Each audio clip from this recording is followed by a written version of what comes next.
Congressman, let's start with your proposal. You have some ideas on how to reopen partially and carefully yung tourism sector, yung travel into the Philippines. Talk to us about your proposals. Yes, no.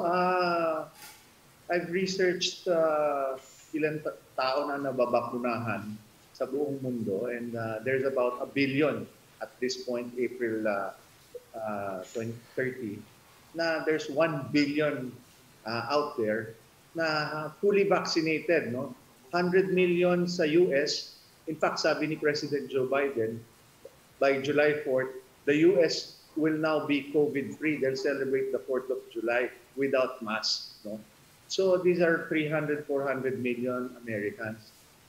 And then we have 250 million Chinese na nabakunahan na rin. So itong 1 billion na to, these are the potential market ng Pilipinas. So I'm proposing and I'm putting up a movement, and hopefully pakinggan ako ng IATF at saka ng Presidente, na partially buksan na natin yung ekonomiya to vaccinated foreign overseas mga tourists, no? And businessmen. Importante ito to gain back the confidence, no? If you look at it, last year is minus 9.2% sa ating GDP, which is the worst, no? Since 1947, no? So more than 70 years. So we have the worst economy or worst GDP fall since 1947. Ngayon, ginagawa ulit natin is the same procedure. Lockdown dito, lockdown doon. You know, ang affected naman, hindi naman buong Pilipinas eh. No? The concentration is NCR. We can do bubbles, no? International bubbles in Boracay, international bubbles in Cebu, international bubbles in Palawan, in Subic.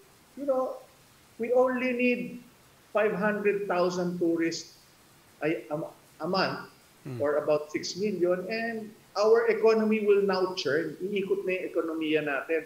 Mabubuhay na yung airline, mabubuhay na yung restaurants, mabubuhay na yung hotel, magkakaroon na ng trabaho. You know, we need to prime the economy. Hindi naman malaki yung gusto nating kuning market eh. No? Out of 1 billion na na-vaccinate today, 2 billion next month, and we're just trying to get 500,000 a month or even less, 100,000, as long as yung ekonomiya natin umikot na, no? We can do bubbles, you know, dito sa El Nido, may bubble dyan sila sa Pangolusia, sa Ayala. They do local LGU to LGU travels, no? Bubble yan. Why can't we do international bubbles like Korea or China? Yung wala talaga, you know, they can do PCR. And then dito sa Boracay, no? Hindi naman yung buong katawan natin may sakit eh. Ang may sakit lang are bits and pieces of our body, no? If you compare our body to the whole Philippines. So ang sa akin lang, we should start renewing our mindset, renewing our paradigm. No? We have to shift our paradigm in thinking na, hey, pwede pala natin buksan yung ekonomiya natin pa konti-konti, no? Sa Cebu, you know, it's up to the IATF to do their work also. I'm just trying to push a movement of partially opening up the economy. Yes, sir. Sir, let me throw in another element there. Aside from what Ami mentioned, people who are vaccinated could still get infected and could still carry the disease. There's also the other factor here, which is that, like it or not, our vaccine rollout in the Philippines was not as fast as we would have wanted. So wouldn't that be an added risk, letting other people in who may or may not be infected with whatever variant is already out there, to meet a population that is not completely vaccinated yet or that does not have significant numbers in the vaccine list? No, yung proposal ko is just to open up our economy to vaccinated, no? Now, it's up to their own risk. Kasi pag vaccinated ka na, feeling mo matapang ka na and gusto mo magpunta sa mga beaches all around the Philippines, you know. So, it's really, of course, yung mga high concentration COVID cases natin, like here in NCR, I think we have to retain yung MECQ or GCQ on this, no?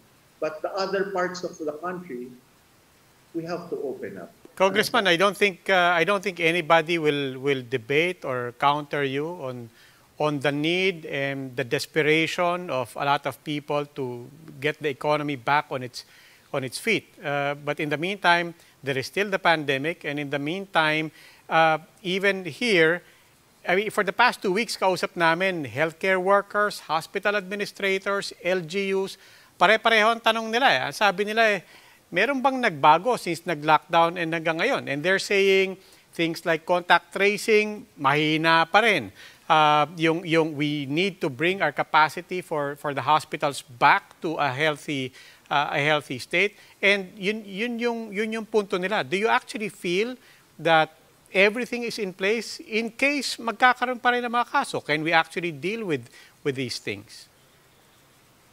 If we talk about the NCR pa rin is still on a critical stage. No?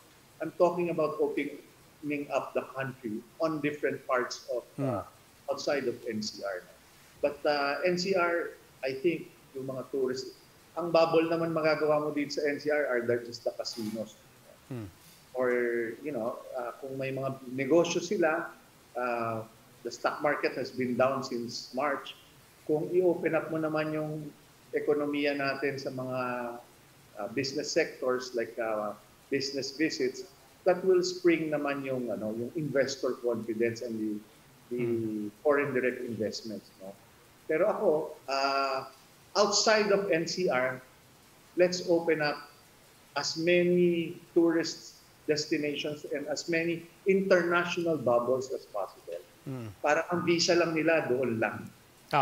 So sir, pagka ganun, linawin ko lang, how do you envision it? Pagka ba may bubble, pumasok ka let's say sa Bohol, pumasok ka sa Boracay, or for that matter, Cebu, diretso ka doon, hanggang doon ka lang. And you can only travel from one bubble to another bubble? Yes, I think that's for now, no? Because nga ang taas ng cases sa NCR, let's just put them in, parang yung ginagawa ngayon sa El Nido or sa Palawan is direct from Manila, direct to prior to the ECQ, direct to the hotels. They have their own parang LGU to LGU bubble.